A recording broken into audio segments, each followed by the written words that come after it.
বিশ্বনবীর কিন্তু টাকা পয়সা ছিল না জানেন, ছাগল চড়াতো, কাউবয়। মা মিন নাবিয়্যিন ইল্লা রাআল গানাম, ছাগল চড়াতেন। এরপরে খাদিজাতুল কুবরার স্টাফ হিসেবে, কর্মচারী হিসেবে ক্যারিয়ার শুরু করলেন। শায়খ রাসূল সাল্লাল্লাহু আলাইহি সাল্লাম তার জীবনে ছাগল, দুম্বা, উট এগুলো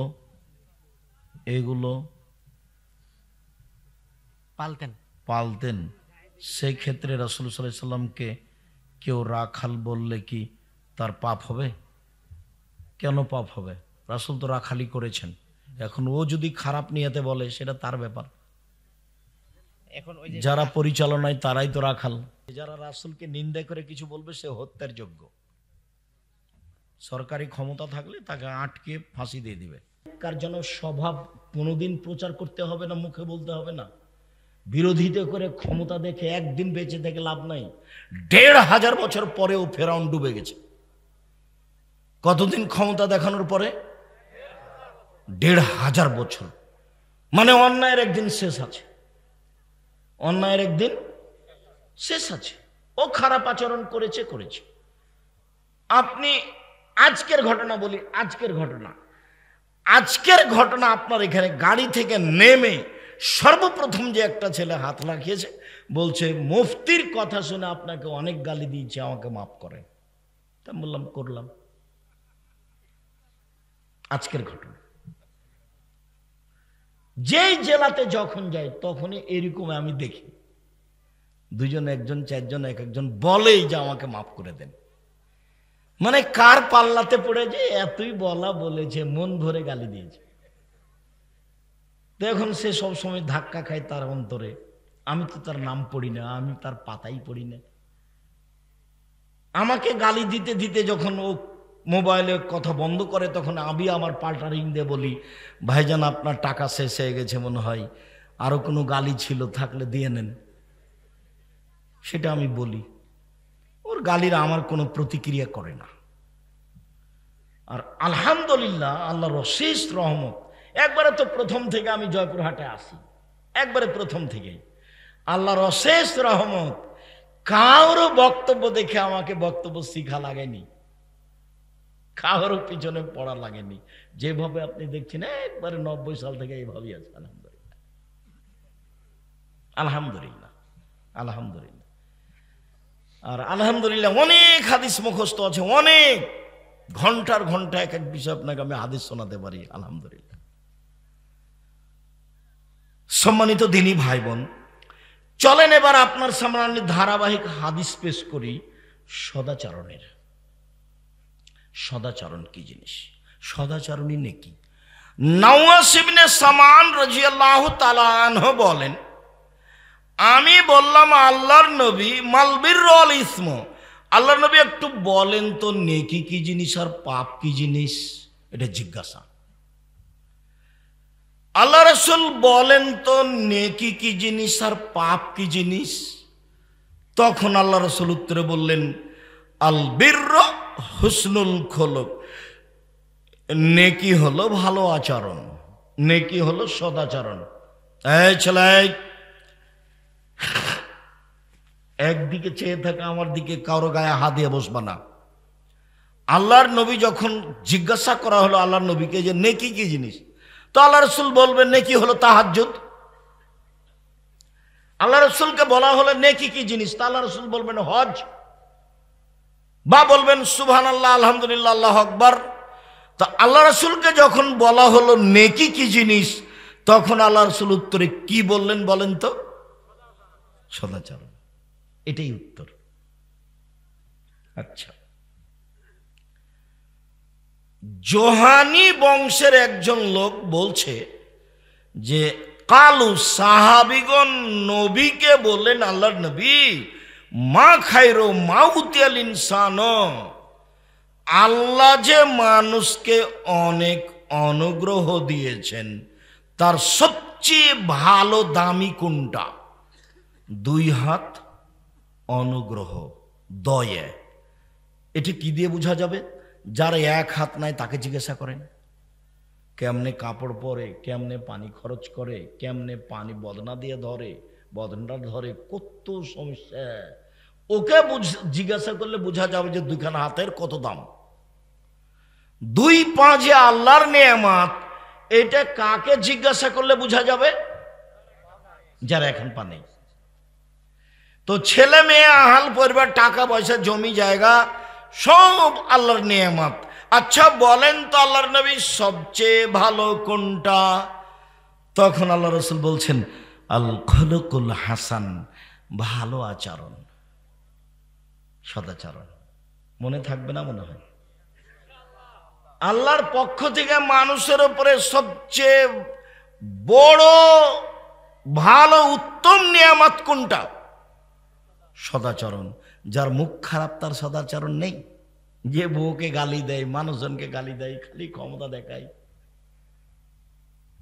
আর অকথ্য ভাষায় গালি দেয়, আর যাকে তাকে বলাই তোকে দেখে নেব, অমুক করবো তমুক করবো। এই তুই কে রে? তুই ক টাকার মালিক? এইরকম লোকের কোনো সদাচরণ নেই।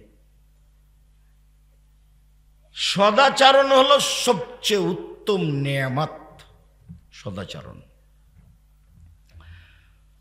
সদাচরণ এমন একটা জিনিস যা দিয়ে সবচেয়ে দামি জান্নাত পাওয়া যায়, সবচেয়ে দামি। একবার চলে গেছে জান্নাতুল ফেরদাউস, এবার আসছে সবচেয়ে দামি। দেখেন, আবু মালিক আশারি রাদিয়াল্লাহু তাআলা আনহু বলেন, আল্লাহর নবী একদা বললেন, ইন্নে ফিল জান্নাতি লাগুরাফ ইরা যাহিরুহা মিন বাতিনিহা বাতিনুহা মিন যাহিরিহা।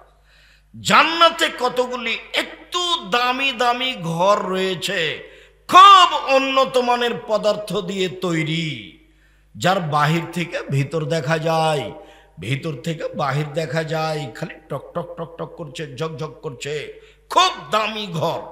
তো সাহাবীগণ বলছেন, লেমান হাজেহি, এত দামি ঘর কে পাবে, কার জন্য? তখন আল্লাহ রসুল বলছেন, লেমান আলানাল কালামা, যার স্বভাব ভালো সে পাবে, যার চাল চলন ভালো সে পাবে। এ হাদিসে আরো পরে তিনটা কথা আছে। দুই, আতামাত তামা, ফকির মিসকিন দুস্থ গরিবকে যে খেতে দেয় সে পাবে। তিন, দুস্থ গরিব ফকির মিসকিনকে জয়পুর হাটের লোকের কিভাবে বলবো তাহলে? পুকুরে মাছ মেরে আশেপাশের লোকজনকে দিতে হবে। তো বলছে কি বলেন, ওরা চুরির করে রাতে মাছ মারে, ওরা অত্যাচারে বাঁচি নেয়, তারপরও দিতে হবে। সব মাছ বিক্রি করতে হবে না। 40 কেজি যদি মাছ উঠে 35 কেজি বিক্রি করেন, আর 5 কেজি যাকে শত্রু মনে করছেন, গরিব মানুষ পুকুরের পাশে আছে, ওকে দিয়ে দেন। দিতেই হবে, দিতেই হবে। চাঁপানেগঞ্জের ভাষায় শত্রুকে বড় পিঠা বসতে দিতে হয়, শত্রুকে বড় পিঠা বসতে দিতে হয়, শত্রুকে আগ্রহ সহকারে বসতে দিতে হয়। আমি এক মাওলানাকে বলছি, জামিয়া সালাফের সম্মেলনে আসেন আপনি, আপনি সবচেয়ে ভালো বক্তা। তো বলছে একটু চিন্তা করছে, ভাবছে এমনি বলবে কিছু। তখন আমি বলছি, আপনার বাপও পারবে না, আপনি তো পারবেনই না, আপনার বাপও পারবেন।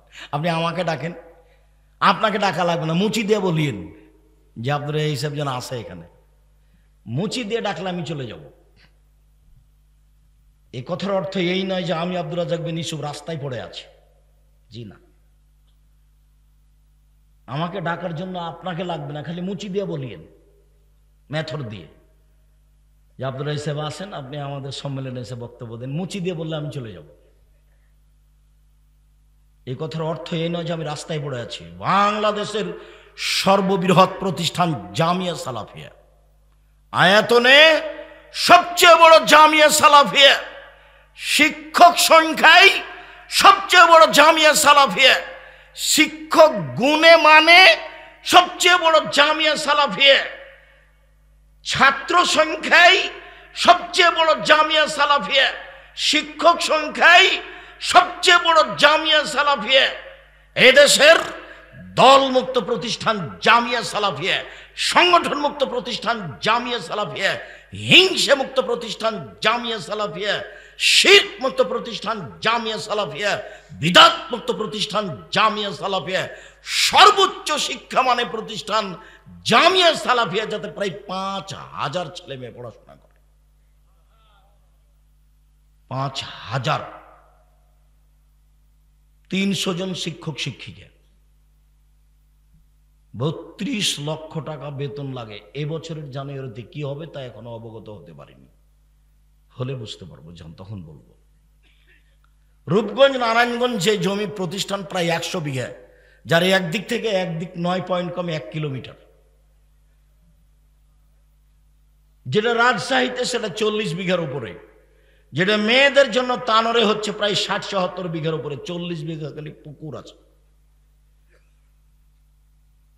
যেটা দিনাজপুরে সেটা প্রায় 20 বিঘার উপরে। এগুলো আপনার চোখের সামনে। সম্মানিত দিনী ভাই বোন, এরপরে আপনি খালি মুচি দিয়া বলবেন আসেন আব্দুর রাজ্জাক সাহেব, ঠিক আছে চলুন। নিজেকে একবারে ফ্রি করতে হবে, সদাচরণ করতে হলে একেবারেই ফ্রি। কারো প্রতি হিংসা নাই, কারো প্রতি বিদ্বেষ নাই, কাউকে লুটে খাবো এটা মাথাতে নেই, কাউকে জেল হাজতে দিব এটা মাথাতে নেই, কারো প্রতি মামলা করে কিছু করবো এটা মাথাতে রাখা হবে না। সিলেটের ফেন্সুগঞ্জের ওসি বলছে যে আপনি খালি সিগনেচার করেন, মামলা আমি চালাবো। জি না, আমি তো মামলা করি না মানুষের বিরুদ্ধে, মামলা আমি করব না। যদি মামলা আমি করি তাহলে আমি মানুষে চালাচ্ছি, মামলা ও চালাতে পারে না। ওর সমস্যা নাকি? ও পারে না? ও তো সর্বশক্তিমান। ও যদি মামলা চালাই তাহলে তার শক্তি অনুযায়ী চালাবে, আর আমি যদি মামলা করি তাহলে আমি মানুষ, কি করতে পারি? আমি খালি আগে আগে দৌড়াবো, আর যে বিবাদী সে পিছে পিছে দৌড়াবে। ওই কাজ কেউ করে? জি না, এই কাজ আমি করি না। আমি বললাম ওমা তোমার আকাশ, ওমা তোমার বাতাস। তখন আমি বললাম তোর বাপের আকাশ। ঠাকুর বলছে ও কালিমা তোমার আকাশ, ও কালিমা তোমার বাতাস। আমার ছেলে মেয়ে বলবে না এই কথা, বলেনি। আলহামদুলিল্লাহ, আপনারটাই বলেছে। মায়ের পেট থেকে পেটে দুধ খেতে খেতে গিয়েও বলছে ও কালিমা তোমার আকাশ, ও কালিমা তোমার বাতাস, কালিমার বাপের আকাশ। ঠাকুর সবচেয়ে বড় শত্রু মুসলমানের, বাংলাদেশের লোকের। ঠাকুর হচ্ছে ইংরেজদের দালাল, সবচেয়ে বড় দালাল। ঠাকুর বাঙালিদের বিরুদ্ধে, ঠাকুর ঢাকা বিশ্ববিদ্যালয়ের বিরুদ্ধে, ঠাকুর খ্রিস্টানদের, ইংরেজদের দোসর। ও হচ্ছে মুসলমানদের জানি শত্রু। ঠাকুর সবচেয়ে বড় দালাল ভারতের মাটিতে। ঠাকুর কি জিনিস, ঠাকুরকে এটা জানতে হলে পড়তে হবে ইতিহাসের ইতিহাস।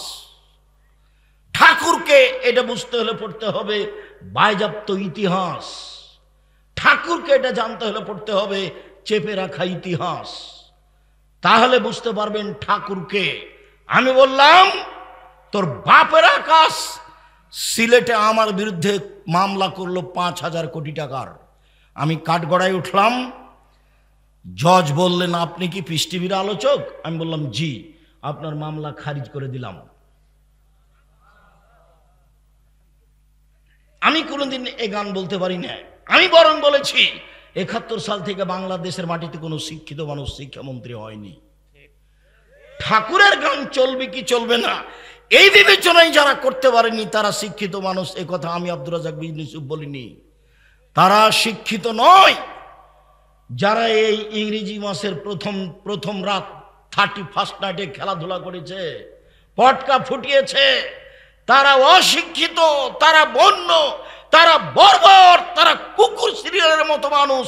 বুঝেও বুঝে না ওরা, অন্তর আছে বুঝে না, দেখেও দেখে না ওরা, চক্ষু আছে দেখে না, শুনেও শুনে না ওরা, কান আছে শোনে না। উলায়েকা কালানাম, তারা পশু প্রাণীর মতো, তারা গরু ছাগলের মতো, বালু মাজাল বরং তার চেয়ে খারাপ। দিন রাত আল্লাহর নবী তার বিরোধিতা করতে বললেন, তিনি দুঃখ করে আফসোস করে বলে গেছেন, পৃথিবীর মানুষ আমার উম্মত মিশে যাবে ইহুদি খ্রিস্টানের সাথে, ডান হাতের বিঘত যেমন বাম হাতের সমান, মিশে যাবে চাল চলনে, মিশে যাবে পোশাক আশাকে, মিশে যাবে কৃষ্টি কালচারে, মিশে যাবে বিছানায় কাঁথাতে, মিশে যাবে খাতা কলমে, মিশে যাবে স্কুল কলেজে প্রতিষ্ঠানে। আমার উম্মত ইহুদি খ্রিস্টানের সাথে মিশে যাবে। ডান পায়ের জুতা যেমন বাম পায়ের সমান, ডান পায়ের জুতা যেমন বাম পায়ের সমান, সমান সমান মিটে যাবে, মিশে যাবে। দুঃখ করে বলতে বলতে বলতে বলতে ভাষাগত নিচে নামতে লাগলেন। নামতে নামতে বলছেন, পৃথিবীর মানুষ শোনে রেখো, আমি আফসোস করে বলে যাচ্ছি, ইহুদি খ্রিস্টান যদি মায়ের সাথে জেনা করে থাকে, আমার উম্মত মায়ের সাথে জেনা করবে। দেখেন, বাপের মাথায় টুপি আছে, বাপ তাহাজ্জুদ পড়ে, সাথে মেয়ে আছে, মেয়ে স্কিন পায়জামা পরে আছে। বাপের টুপি মাথায় দিয়ে আছে, প্রতি বছর হজ করে, উমরা করে, সাথে মেয়ে আছে, এমন পায়জামা পরে আছে যার ভিতর আরো দুজন ঢুকবে। কৃষ্টি কালচারে তাদের সাথে মিশে যাবে। নখ বড় আছে মুসলমানের মেয়ের, নখে নীল পালিশ দেওয়া আছে, নেইল পালিশ ও মুসলমানের মেয়ে। আল্লাহ রাসূল বলছেন, ইহুদি খ্রিস্টানের পতিতালয়ের মেয়েদের বৈশিষ্ট্য হচ্ছে নখে নেইল পালিশ দেওয়া। ইহুদি খ্রিস্টানদের পতিতালয়ের মেয়েদের বৈশিষ্ট্য হচ্ছে নখে নেইল পালিশ দেওয়া। ইহুদি খ্রিস্টানদের পতিতালয়ের মেয়েদের বৈশিষ্ট্য হচ্ছে নখ বড় রাখা, নখে নেইল পালিশ দেওয়া। আমার উম্মত মিশে যাবে তাদের সাথে। ডান পায়ের জুতা যেমন বাম পায়ের সমান, সমান সমান মিশে যাবে। ডান হাতের বিঘত যেমন বাম হাতের সমান, সমান সমান মিশে যাবে চাল চলনে। তারা যদি মায়ের সাথে জেনা করে থাকে, আমার উম্মত মায়ের সাথে জেনা করবে। দেখেন, আপনার পাশে বাচ্চাটা বসে আছে, তার উপরে চুল আছে, সব দিক চাঁচা আছে, এটা কার? দেখেন, আপনার পাশে একটা ছেলে গেঞ্জি গায়ে দিয়ে আছে, গেঞ্জির পিছনে লেখা আছে 10। আমরা তো এটা 1 মিনিটও রাখবো না। আপনার স্ত্রী আপনার ছোট বাচ্চার পেশাব পায়খানার জন্য একটা পট কিনেছে, সেটা হলো ঘোড়া। সব ইহুদি খ্রিস্টানের। আপনার স্ত্রী একটা আয়না কিনেছে, সেটা হলো কাতল মাছ। আপনার স্ত্রী একটা তরকারির বাটি কিনেছে, সেটা হলো রুই মাছ। আপনার স্ত্রী আপনার বাচ্চার জন্য জামা কাপড় কিনেছে, তাতে দেওয়া আছে কার্টন। বুঝতে পারলেন না আপনি ইহুদি খ্রিস্টান কি জিনিস? বুঝতে পারলেন না আপনি? আল্লাহ নবী বলছেন, আমার উম্মত মিশে যাবে তাদের সাথে। ডান হাতের বিঘত যেমন বাম হাতের সমান। বোঝা যায় না মনে হয়?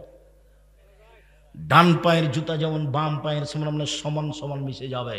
ওরা যদি জেনা করে থাকে মায়ের সাথে, আমার উম্মত করবে, মানে ওদের মতো চলবে, ওদের মতো খাবে, ওদের মতো গাড়ি, ওদের মতো ছাকড়া, ওদের মতো বাড়ি, ওদের মতো গ্লাস, ওদের মতো প্লেট, ওদের মতো উঠা, ওদের মতো বসা, ওদের মতো মাথার চুল। আপনার মেয়ের দেখেন মাথার চুল সামনের দিক কাটা আছে, আপনার মেয়ের দেখেন সম্পূর্ণ চুল ছোট করা আছে, পুরুষের মতো করে, এটা ওদের মতো। আল্লাহ রাসূল এগুলো অনেক আফসোস করে দুঃখ করে বলে গেছে। কি করে মুসলমানের বাচ্চা 31 মিল মানতে পারে? কিভাবে হতে পারে? কিভাবে আনন্দ করতে পারে? কিভাবে উল্লাস করতে পারে? রাসূল সাল্লাল্লাহু আলাইহি ওয়াসাল্লাম বলছেন, পৃথিবীর মানুষ সতর্ক থেকো। আমি দুঃখ করে আফসোস করে বলে গেলাম, আমার উম্মতের উপরে আমার 3টা আশঙ্কা থেকে গেল। 1, ভ্রান্ত হুজুর মাওলানা যারা, তারা ধর্ম বিক্রি করে খাবে প্রায়। এটা আমার প্রথম ভয়, প্রথম আশঙ্কা। উমর রাদিয়াল্লাহু তাআলা আনহু আজকে বেঁচে থাকলে শতকরা 95 জন 98 জন হুজুরের আজীবন জেল হতো। এরা কেউ বাইরে থাকতে পেত না। আমার উম্মত মূর্তি পূজা করবে, আমরা নাকি মূর্তি পূজা করব। বাপের ছবিকে সুন্দর করে সাজিয়ে রেখেছে বাড়িতে, বেঁধে আমাকে বলছে আমি আমার মাকে সম্মান করি। আমার মায়ের ছবি আমি সবসময় পাশে রাখি, ও বলে ওর মাকে সম্মান করে এভাবে। তা আমি বললাম, আপনি শিক্ষিত সন্তান নন, বরং আপনি কুসন্তান, খারাপ। ভালো সন্তান কাকে বলে আপনি নিজেই জানেন না। মাকে মাটি দিয়ে এসে পাসপোর্ট সাইজের ছবিটা টুকরা টুকরা করে ছিঁড়ে ফেলে মায়ের কবরের পাশে গিয়ে বলতে হবে, আল্লাহ আমার মা যেটুকু ভুল ত্রুটি করেছে মাফ করে দাও। আরে যে আমার মায়ের নামে দান করলাম, তুমি আমার মাকে মাফ করে দাও। এটা হলো শিক্ষিত সন্তান। ও কি দিয়ে, ও কি ধর্ম বুঝে? আমার উম্মতে হিন্দুদের সাথে মিশে যাবে, হিন্দুদের সাথে। গান বাজনা কাদের বাড়িতে চলতো আগে বিবাহে? হিন্দুদের। এখন তো সবার বাড়িতেই চলে। এখন তো গান বাজনা সব দোকানই চলে। এখন তো বাদ্যযন্ত্র সব মোবাইলই চলে। চট করে একটা কথা মনে পড়লো, এগুলি কথা কেন আসলে বলতে পারছি না, এই যে 31 নাইট মাথায় পড়ে গেছে, সেই জন্য চট করে এটা আপনাকে বলছি। আপনি মনে রাখবেন, দুনিয়াতে একটা পাপ আছে, সেই পাপের পরিণতি যত খারাপ, পৃথিবীর কোনো পাপের পরিণতি তত খারাপ নয়। সেই পাপ তিনটা হলো: একটা বাদ্যযন্ত্র, 2 মদ, 3 মেয়েদের নাচানো।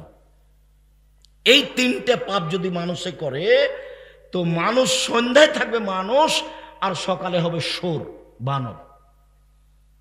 জেনা করলে মানুষ বানর হবে না, শোর হবে না, জেনা মহাপাপ। সুদ খেলে মানুষ জাহান্নামে যাবে, শোর বানর হবে না। মানুষকে হত্যা করা মহাপাপ। মানুষ যদি মানুষকে হত্যা করে জাহান্নামে যেতে পারে, শোরও হবে না, বানরও হবে না। মানুষ যদি মাকে গালি দেয়, মাকে গালি দেওয়া মহাপাপ, এরপরেও ও শোর হবে না, ও বানর হবে না। দুনিয়াতে 3টে পাপ আছে, যে পাপের বিনিময়ে হলো কি হওয়া? শোর হয়ে যাবে এবং বানর হয়ে যাওয়া। বানর হচ্ছে অনুকরণীয় প্রাণী। মুসলমান যখন ইহুদি খ্রিস্টানের অনুকরণ করবে খেতে চলতে ফিরতে, তখন এরা বানর হয়ে যাবে। আর পৃথিবীতে একটা প্রাণী আছে অনুভূতিহীন, কোনো অনুভূতি নাই, একবারে প্রাণী নয়, ওর কোনো অনুভূতি নাই। গরুর অনুভূতি আছে। এইখানে গরু জবাই করেছেন কালকে একটা, আর একটা গরু ওখানে টেনে নিয়ে যেতে পারবেন না আজকে, বুঝাতে পারিনি। এখানে ঘাস আছে উঁচু, মানে নিচে গোবর আছে, এই ঘাস গরু খাবে না। এর অনুভূতি আছে, কিন্তু শোরের কোনো অনুভূতি নাই, শুকুরের কোনো অনুভূতি নাই। মুসলমানের যেদিন অনুভূতি হারিয়ে যাবে, অনুভূতি থাকবে না, অনুভূতি কি থাকবে না। একই জায়গাতে বিশাল টিভি চলছে, জামাই আছে, বেটি আছে, বেটা আছে, বৌমা আছে, বাপ আছে, মা আছে, 14 গোষ্ঠী বসে আছে, ল্যাংটা মেয়ে নাচছে। আপনি বলেন এদের অনুভূতি আছে? এরাই তো হচ্ছে পশু প্রাণী, গরু ছাগল।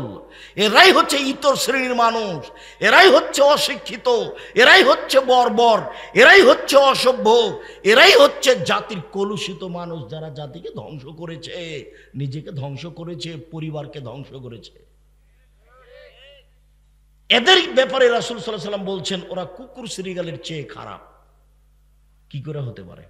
আপনি মুরব্বী মানুষ, 5 ওয়াক্ত সালাত আদায় করেন, তাহাজ্জুদ পড়েন, এশার সালাত আদায় করে বাড়ি চলে যাবেন, রাত 10টার পরে ঘুমাবেন, রাত 10টায় ঘুমিয়ে যেতে হবে। বাড়িতে একবারে প্রেসিডেন্ট আইয়ুবের মার্শালা জারি করতে হবে, কারফু। কি জারি করতে হবে? কারফু জারি করতে হবে প্রেসিডেন্ট আইয়ুবের। কি? 10টায় ঘুমিয়ে যেতে হবে। 10টার পরে ছেলে মেয়ে আহাল পরিবার কেউ জেগে থাকবে না। 10টায় ঘুমান, যদি 5 ঘন্টা পরে যদি উঠেন, তাহলে কখন উঠবেন? 3টে। 10টায় ঘুমিয়ে গেছেন, 5 ঘন্টা ঘুমালেন, তাহলে কখন ঘুম ভাঙবে? 3টায়। এখন 3টায় উঠে তাহাজ্জুদ পড়েন, আর যাই করেন, সুন্দর করে ওযু করে 2 রাকাত সালাত আদায়, আল্লাহকে কিছু বলেন। এখন বলার সময় কি বলতে চান? জমি চান? চান। বাড়ি চান? চান। বউ চান? চান। ভ্যান চান? চান। এইটাই সময়, এখনই নিতে হবে, নিতেই হবে। রাত পার করতে দেব না, আগে ভ্যান দিতে হবে, তারপরে কোনো কথা। এখনই বলতে হবে। বগুড়া শহরের জমি করে দিতে হবে আমাকে। কখন বলবেন? রাত 3টায়, রাত 3টার পরে। কখন ঘুমালছেন? 10টায়। আল্লাহ রাসূল এশার সালাতের পরে কথা বলাকে ঘৃণা করেছেন, এশার সালাতের পূর্বে ঘুমিয়ে যাওয়াকে ঘৃণা করেছেন। সম্মানিত দিনী ভাই বোন, সদাচরণ এমন একটা জিনিস, একটা আমল দিয়ে 2টা বড় বড় আমলের নেকি হয়, অবাক নেকির কাজ। আয়েশা রাদিয়াল্লাহু আনহা বলছেন, পৃথিবীর মানুষ শোনো, ইন্নামাল মুমিনু ইয়াজদু বি হুসনিহি ইয়াজদু বি খুলুকিহি দারাজাত সায়াবুল কায়েম। মানুষ সদাচরণ দিয়ে নিয়মিত তাহাজ্জুদ পড়ে যত নেকি হয়, সদাচরণে তত নেকি হয়। নিয়মিত নফল সিয়াম রোজা থেকে যত নেকি হয়, সদাচরণে তত নেকি হয়। 1 নিয়মিত নফল সিয়াম রোজা, 2 নিয়মিত তাহাজ্জুদ। দুটাই তো দামি দামি। এইটা তাহাজ্জুদ মানে নবীর সাথে থাকতে পাওয়া যাবে জান্নাতে। তাহাজ্জুদ মানে নবীর সাথে জান্নাতে থাকতে পাওয়া যাবে জান্নাতে, নবীর সাথে।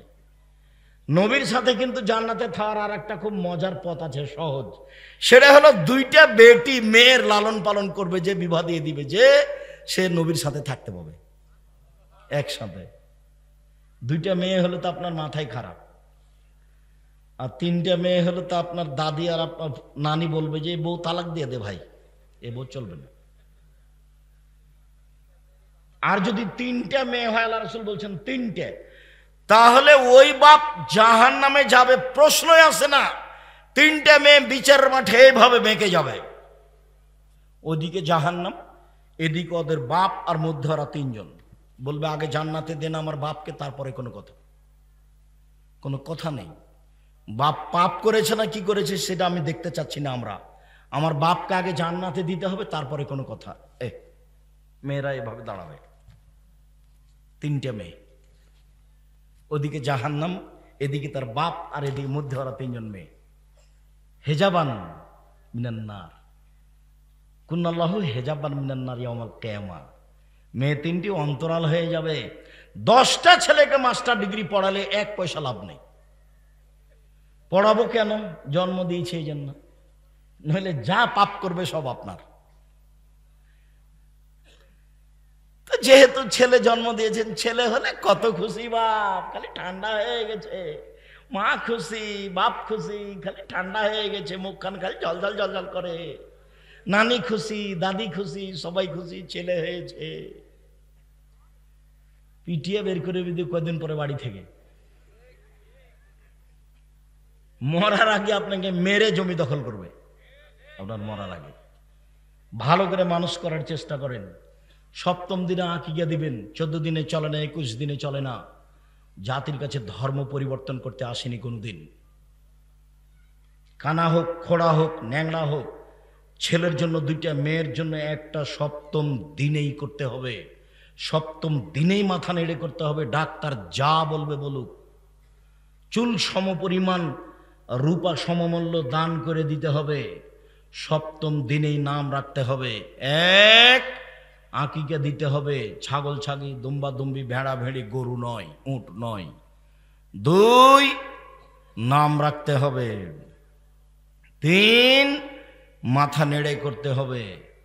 4 চুল সমপরিমাণ, রূপা সমমূল্য ফকির মিসকিনকে দান করতে হবে। কুরবানির সাথে আকিকার কোনো সম্পর্ক নেই। কুরবানির সাথে আকিকার কোনো সম্পর্ক নেই। কুরবানি নেকির কাজ, ওটা ভিন্ন জিনিস। যেসব মাধ্যমে বড় বড় জান্নাত পাওয়া যায়, তার একটা বড় মাধ্যম হলো কুরবানি। আকিকা দিয়ে জান্নাত পাওয়া যায় না, আকিকা হলো বাপের জিম্মেদারি। 7ম দিনে বাচ্চারা আকিকা দিতে হবে, প্রয়োজনে ভিক্ষা করে হলেও, কর্জ করে হলেও। কানা ছাগল দিবেন, কানা ন্যাংড়া, 2 মাসের, দাঁত নাই। আকিকা মানে কুরবানি মানে চোখ সুন্দর কিনা দেখো। কুরবানি মানে কান ঠিকঠাক আছে কিনা দেখো। কুরবানি মানে লেজ সুন্দর ঠিকঠাক আছে কিনা দেখো। কুরবানি মানে পাটা ঠিকঠাক আছে কিনা দেখো। কুরবানি মানে খুরটা ঠিকঠাক আছে কিনা দেখো। কুরবানি মানে দাঁত আছে কিনা দেখো। কুরবানি মানে মোটা তাজা কিনা দেখো। কুরবানি মানে জান্নাত নিয়ে নাও।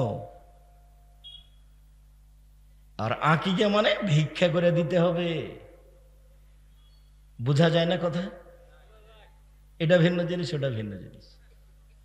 14 দিনে চলে না, 21 দিনে চলে না, জীবনে একদিন চলে না, এগুলো এমনি কথা, হাদিস জয়ীব জাল। সম্মানিত দিনী ভাই বোন, সদাচরণে বড় বড় 2টা নেকি পাওয়া যায়। 1 যে নেকি পাওয়া যায়। 2 নিয়মিত সিয়াম রোজা থাকলে যে নেকি পাওয়া যায়। এর নাম সদাচরণ, ব্যতিক্রম জিনিস। রাসূল সাল্লাল্লাহু আলাইহি ওয়াসাল্লাম বললেন, আল্লাহ তাআলা বলেন, সদাচরণ মান ওয়াসালাকে ওয়াসালতহু মান কাতাকে কাতাতহু, তোমাকে যে ছেড়ে দিবে আমি আল্লাহ তাকে ছেড়ে দিব। সদাচরণ, তোমাকে যে নিবে আমি আল্লাহ তাকে নিব। সদাচরণ নেই যার, আল্লাহ নেই তার। সদাচরণ আছে যার, আল্লাহ আছে তার। সদাচরণ নেই যার, আল্লাহ নেই তার। ও কিভাবে খেতে পায়? হিন্দু যেভাবে পায়। হিন্দু খেতে পায় না, ইহুদি পায় না, খ্রিস্টান পায় না, ওদের তো অনেক পয়সাপাতি। সদাচরণ আছে যার, আল্লাহ আছে তার। সদাচরণ নেই যার, আল্লাহ নেই তার। এবার চলেন, আয়েশা রাদিয়াল্লাহু তাআলা আনহা বলেন, আর রাহেম মুআল্লাকাতুন বিল আরশ, সদাচরণ আল্লাহর আরশ ধরে এভাবে ঝুলন্ত। সদাচরণ নিচে, ওর রূপরেখা আছে, আল্লাহর আরশ ধরে আছে, সদাচরণ নিচে। সদাচরণ বলছে, আমি সদাচরণ বলছি, মান ওয়াসালানি ওয়াসালাহুল্লাহ, যে আমাকে নিবে আল্লাহ তাকে নিবেন। ওমান কাতানি কাতাহুল্লাহ, যে আমাকে ছেড়ে দিবেন আল্লাহ তাকে ছেড়ে দিবেন। সকাল হতে হতে বড় ভাইয়ের হাত ধরে ক্ষমা নিতে হবে আপনাকে। গন্ডগোল কিন্তু বড় ভাইয়ের কারণে হয়েছে, ক্ষমা আপনাকে নিতে হবে, এটাই নীতি। সকাল হতে হতে কথা চার সাথে বন্ধ আছে, আজকেই চালু করতে হবে। সকাল হতে হতে ছোট যা যা বুঝেন আপনারা, দুই ভাইয়ের দুই স্ত্রী, ঝগড়া হয়েছে, কথা বন্ধ আছে, আজকেই ছোট যাকে বড় জায়ের হাত ধরে ক্ষমা নিতে হবে। যা হয়েছে বুবু, যা হয়েছে, আমরা দুই যা দুই বোন একই মায়ের সন্তানের মতো হয়ে থাকবো, এই কথা ছোট যাকে বলতে হবে বড় যাকে। ঘটনা কিন্তু বড় যাওয়ার কারণে ঘটেছে। ঝগড়া কার কারণে হয়েছে? বড় জায়ের কারণে হয়েছে। ছোট যাকে আজকেই বলতে হবে, কোনো সুযোগ নাই, আজকেই বলতে হবে। আল্লাহ রাসূল বলছেন দিন পার করার কোনো সুযোগ নাই। সদাচরণ যেটা, সেটা খুঁজে খুঁজে টেনে টেনে বের করতে হবে। সারা গ্রামে জমি জায়গা নিয়ে যার সাথে গন্ডগোল আছে তার সাথে কথা বলার চেষ্টা করতে হবে। দলীয়ভাবে যার সাথে গন্ডগোল আছে তার সাথে কথা বলার চেষ্টা করতে হবে। যারা বিপদে পড়বে তার বিপদের সাথে আপনাকে অংশগ্রহণ করতে হবে। দেখেন এদিকে আবু মালিক আশআরী রাদিয়াল্লাহু তাআলা আনহু বলেন, রাসূল সাল্লাল্লাহু আলাইহি সাল্লাম বলেছেন, আল মুমিন লিল মুমিন কাল বুনিয়ান ইয়াশুদ্দু বাজুহু বাজান সুম্মা শাব্বাকা বাইনা আসাবিহি। একজন মুমিন পুরুষ নারী আর একজনের সাথে থাকবে এইভাবে, প্রাচীরের মতো। প্রাচীরের মতো এখন দেখাচ্ছেন মুহাম্মদ সাল্লাল্লাহু আলাইহি সাল্লাম নিজে। ডান হাতের আঙ্গুলগুলিকে বাম হাতের ভিতরে ঢোকাচ্ছেন। এইগুলো যেমন ঢোকে একটা আর একটার সাথে মিলে গেল, মিশে গেল, মোমেন পুরুষ নারী একজন আর একজনের সাথে তেমন থাকবে। এগুলো কি হাদিস না উপন্যাস? হাদিস। শুধু হাদিস নয়, বুখারী মুসলিম, মানে এইভাবেই থাকবে। ফেল করেছি আমি আর আপনি।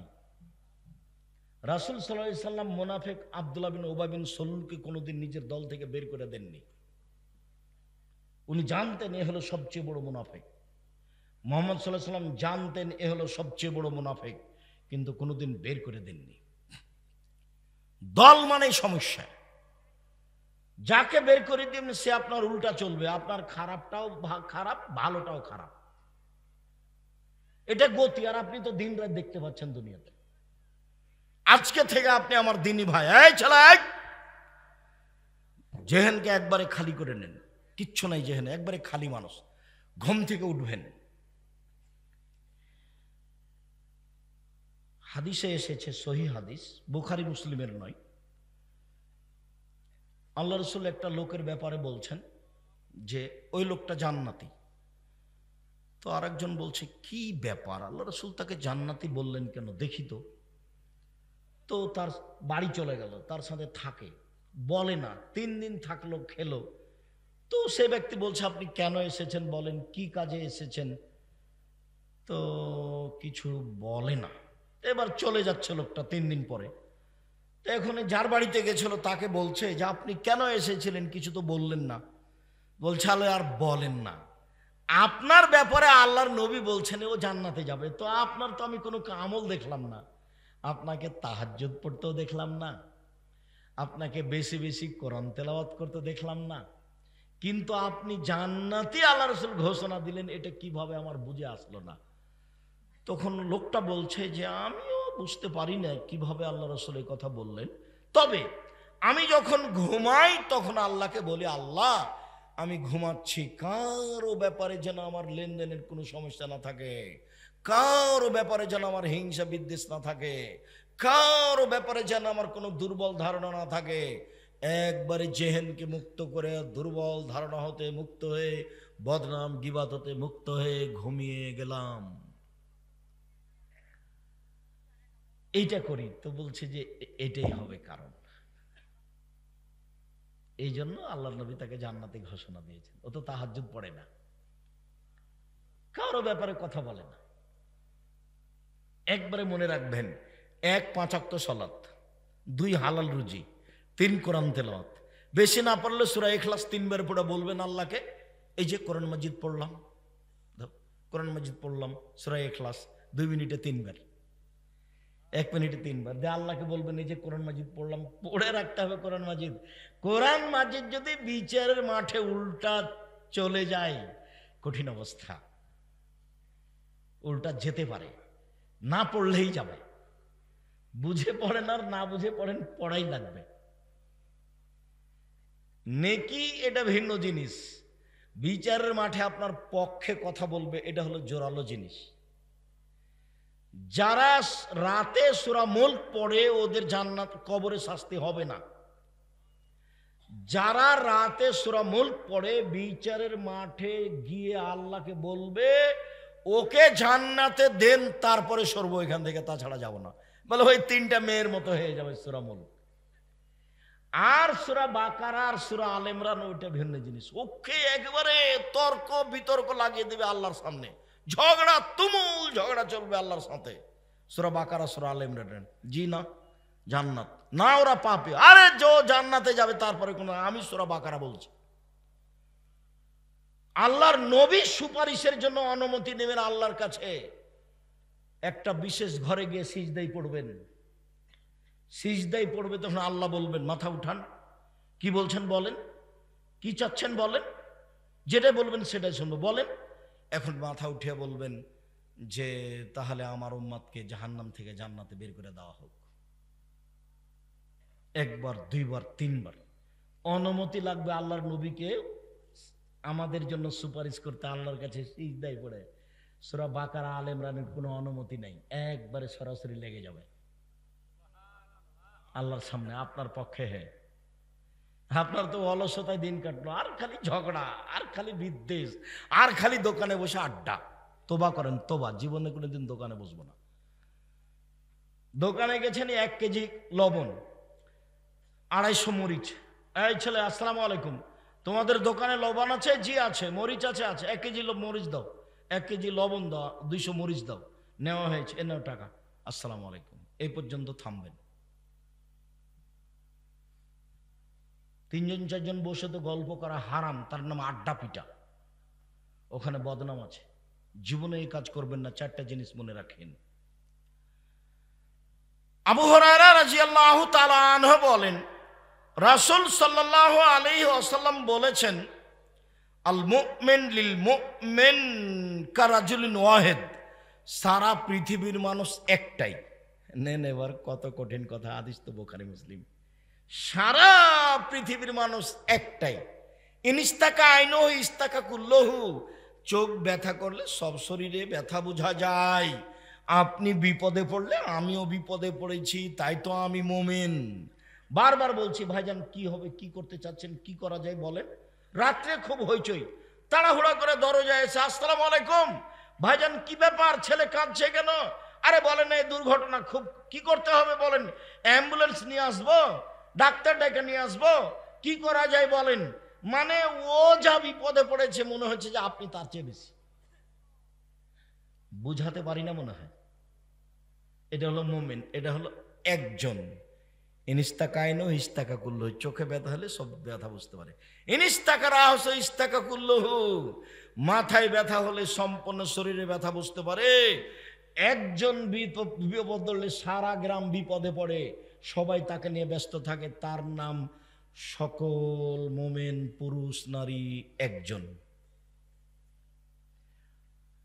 আপনাকে আমি জোর করে কিছু করতে বলতে রাজি নই। এই হাদিসগুলির বিচার কি সেটা আপনাকে করতে হবে। আপনি তো ভাত খেলে, মাছ দিয়ে ভাত খেলে কাঁটা ফেলে খান, এই বুদ্ধি তো আছে। কাঁটা সহ খান কি? কাঁটা ফেলেই খান। তো এই বুদ্ধি তো আছে। তো এই হাদিসগুলির সারমর্ম কি? ওই যে মাস মাস ঝগড়া চলছে, ওর সাথে যে কথা বলেন না আর বারবার বলছেন, ও যে রাস্তা দিয়ে হাঁটে ও রাস্তা দিয়ে আমি হাঁটি না। আর যদি রাস্তায় মুখামুখি হয়ে যায় তাহলে ওই দিক দিয়ে যায়, ওদিক দিয়ে যায়, ওদিক দিয়ে চলে, দেখাই করে না। বিমানবন্দরে দেখা হলে ওইদিকে বসে থাকে, একজন আর একজনের সাথে দেখা করে না। কত যে দৃশ্য আমার চোখের সামনে আছে দীর্ঘদিন থেকে। 90 সাল থেকে মাঠে আছে। 88 আগস্টের 20 তারিখ রোজ বুধবার বিকাল 3টে থেকে শিক্ষক। 88 আগস্টের 20 তারিখ রোজ বুধবার বিকাল 3টে থেকে শিক্ষক। 90 সাল থেকে আপনাদের দরজায় দরজায় ঘুরি। কোনো স্বার্থ নিয়ে ঘুরি তা আমার মনে বলে না। আমি রাতে জামিয়া সালাফের ব্যাপারে আল্লাহকে বলি যে আমার দিয়ে জামিয়া সালাফের ক্ষতি হোক, এটা আমি চাইনি। এমন কোনো কর্ম করতে চাই না যেটাতে জামিয়া সালাফের ক্ষতি হবে। আমি চাচ্ছি জামিয়া সালাফিয়াদের এদের মানুষকে শিক্ষিত করো, যে বিদ্যা দিয়ে তোমাকে চিনবে, তোমাকে জানবে, তোমাকে বুঝবে, তোমাকে মানবে। এটাই আমার লক্ষ্য উদ্দেশ্য। আমি অন্য কিছু চাইনি, আমার কোনো স্বার্থ নেই। তোমাকে চিনতেই হবে যে কোনো মূল্যে। এই দেশের মাটিতে পৃথিবীর বাঙালিকে জামিয়া সালাফের মাধ্যমে তোমাকে চিনতে হবে। এইটা তুমি ব্যবস্থা করে দাও। তুমি সর্বশক্তিমান, তুমি আজিজ পরাক্রমশালী, তুমি কাবির, তুমি শক্তিশালী, সব কিছু করতে পারো। কাদির, তুমি ক্ষমতাবান। ফাআলুল লিমা ইউরিদ, যা ইচ্ছা তাই তুমি করতে পারো। তোমাকে ভালোভাবে চিনি, তোমার কোনো শরীক নেই।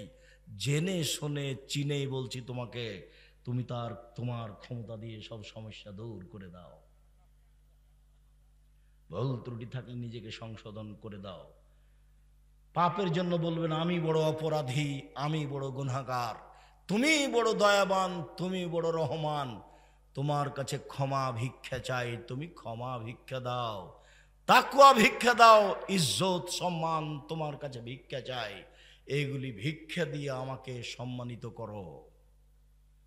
স্বীকৃতি দিবেন পাপের, ক্ষমা চাওয়াটা পরে। ইউনূস আলাইহিস সালাম অন্যায় করে চলে গেলেন জনগণের কাছ থেকে।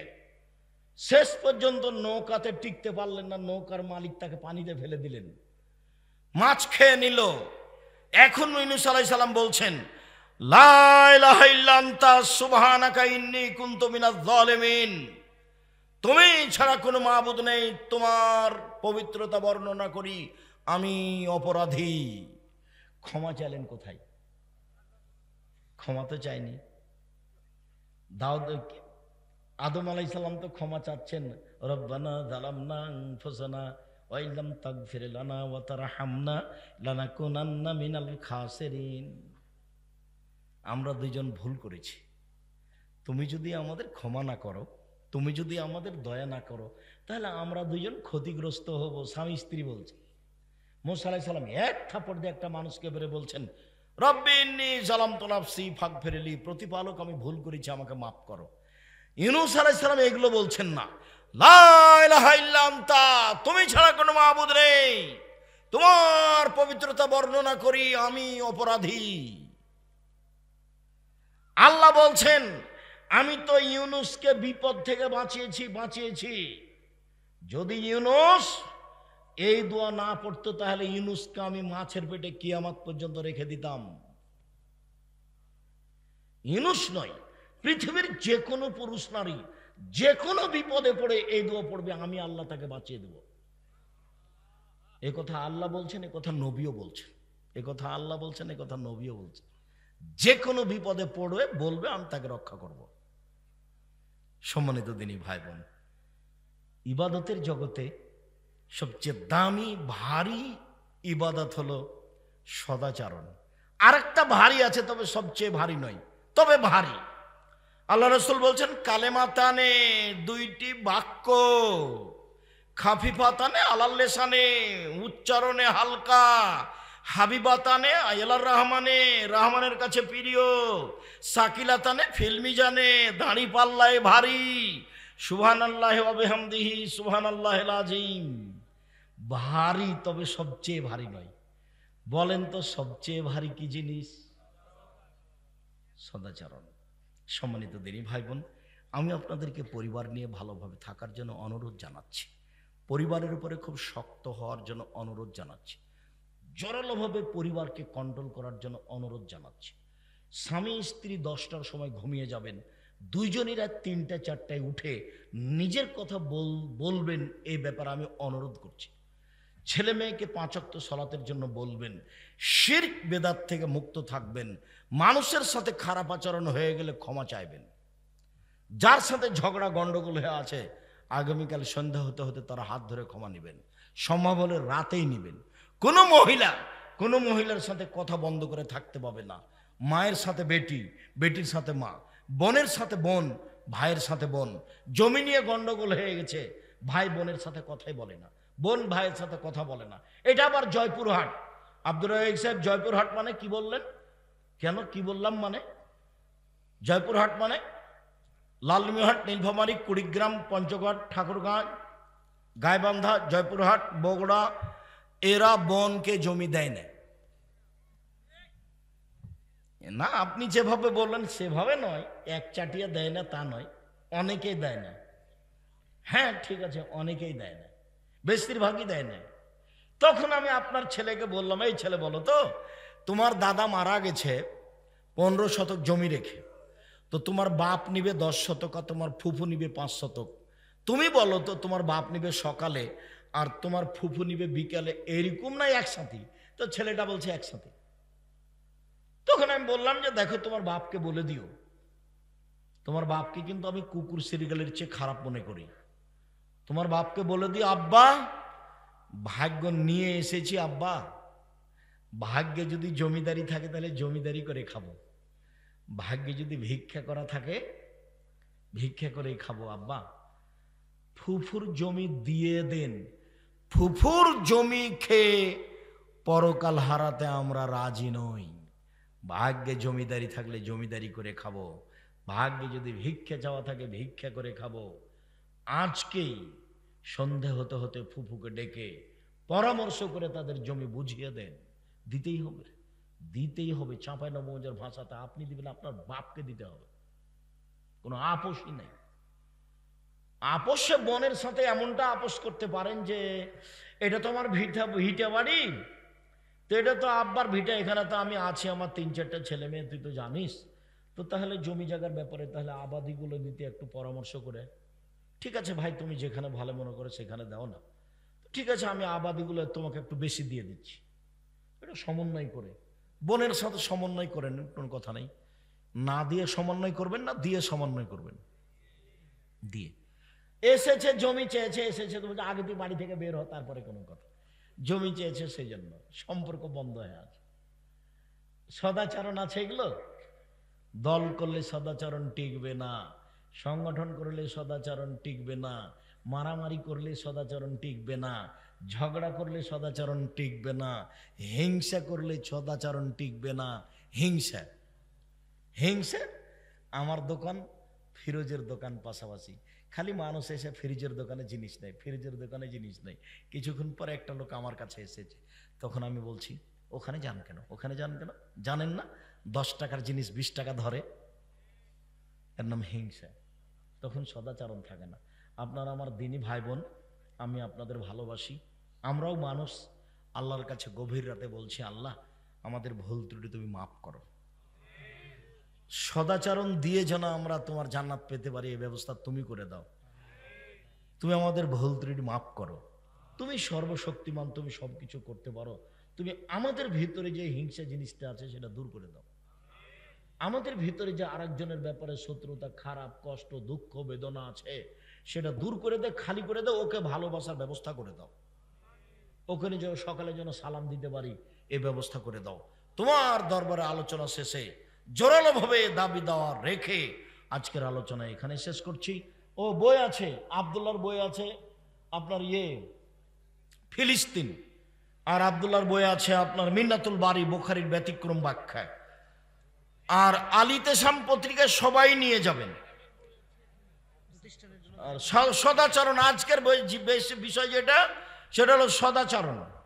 আর আব্দুল্লাহর আম্মার বই আছে কেন শিক্ষা বনাম জাহেলিয়াত, আরো কি কি বই আছে, অবরোধ বাসিনী আছে, বেগম রোকেয়ার ব্যাপারে যে বই লেখা হয়েছে অবরোধ বাসিনী, আমার দিনী বন্ধুকে সে বই নিয়ে যাওয়ার জন্য বলছি। প্রতিষ্ঠানের জন্য একটু দান করে যেতে বলবেন। আটপুর সালের কথা বলে দেন।